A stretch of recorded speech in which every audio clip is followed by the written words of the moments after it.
Ok, vamos a meternos de lleno en un tema fascinante, un verdadero rompecabezas económico. Y para guiarnos vamos a usar las ideas del libro de Gonzalo Colque, Hablemos de economía boliviana sin ser economistas. Y es que esta pregunta de verdad es el centro de todo un fenómeno que se conoce como la paradoja de la abundancia. Seguramente conocen esta canción, un clásico del rock latinoamericano. Y es que esa letra captura a la perfección un sentimiento de lucha que parece hacer eco en la historia económica de Bolivia, una historia en la que vamos a profundizar. A ver, esta va a ser nuestra hoja de ruta. Primero, la paradoja de la abundancia. Después, explicamos qué es la maldición de los recursos. Luego, cómo funciona el rentismo. Pasamos al ciclo de auges de Bolivia, el alto precio de la dependencia y, por último, la gran pregunta. ¿Cómo se rompe la maldición? Entonces, empecemos por acá, por la contradicción principal. ¿Cómo puede ser que Bolivia, un país tan rico en recursos, esté económicamente tan rezagado? Miren, esta tabla es muy reveladora. Vemos a Chile, a Uruguay como países de ingreso alto.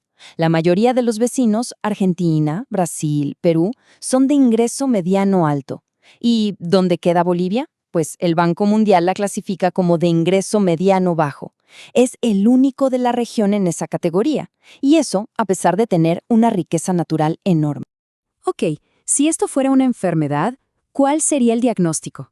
Bueno, los economistas tienen un par de conceptos clave que nos ayudan a entender qué está pasando. La teoría principal se llama así, tal cual, la maldición de los recursos. Y sé que suena raro, es una idea que va contra la lógica, ¿no? La idea de que tener muchos recursos naturales, en lugar de ser una bendición, puede terminar siendo una carga. Y un síntoma muy específico de esta maldición es lo que se conoce como la enfermedad holandesa. Esto se vio por primera vez en los Países Bajos cuando encontraron gas natural.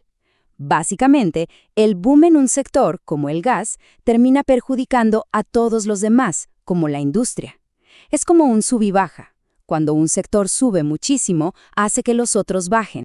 Para entender bien esta maldición, tenemos que hablar de un concepto clave, un mecanismo central que se llama rentismo.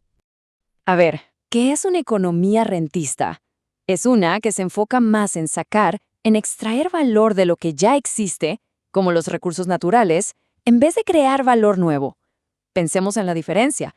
Una cosa es construir una fábrica que produce autos, que crea algo nuevo, y otra muy distinta es simplemente ser el dueño de la tierra de donde se saca el mineral para hacer esos autos. Y este esquema lo explica perfecto. Es un verdadero círculo vicioso. La plata que entra por los recursos naturales genera problemas económicos. Esto, a su vez, crea un sistema político que se obsesiona con repartir esa plata, en lugar de pensar en el desarrollo a largo plazo. Se deja de lado lo más importante, la inversión en la gente, en el futuro. Bueno, ahora veamos cómo todo esto se ve en la práctica, en la propia historia de Bolivia, que es literalmente una historia de auges y caídas, una y otra vez. Desde los varones del estaño a principios del siglo XX, pasando por la nacionalización de las minas en el 52, hasta la brutal crisis cuando el mercado del estaño colapsó en el 85, y más recientemente el gran boom del gas natural. La economía de Bolivia ha sido de verdad una montaña rusa. Cada gran subida, cada auge, fue seguido por una crisis durísima cuando el precio caía o el recurso se agotaba. Y hablando del boom del gas, la cifra es simplemente increíble. Entre 2005 y 2014, la renta petrolera anual de Bolivia creció un 758%. 758%. O sea, para que nos hagamos una idea, esto no fue un pequeño aumento, fue una avalancha de dinero. Es como si el sueldo mensual de alguien pasara de, digamos, 3.000 bolivianos a más de 25.000 de la noche a la mañana. Una locura.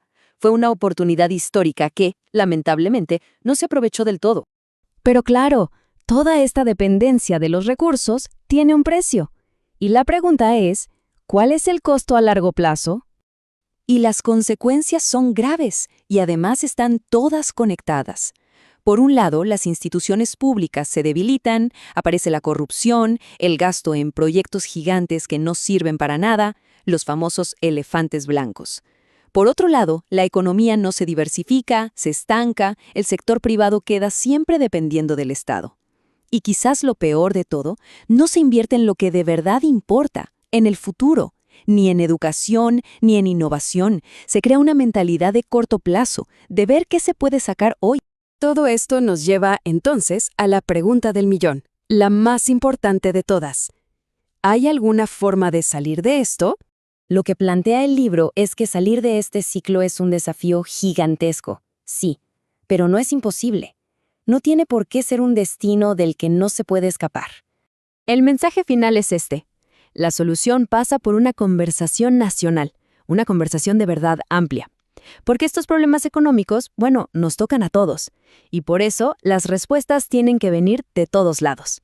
Como dice la cita, la economía es un asunto demasiado importante como para dejarlo solo en manos de los economistas.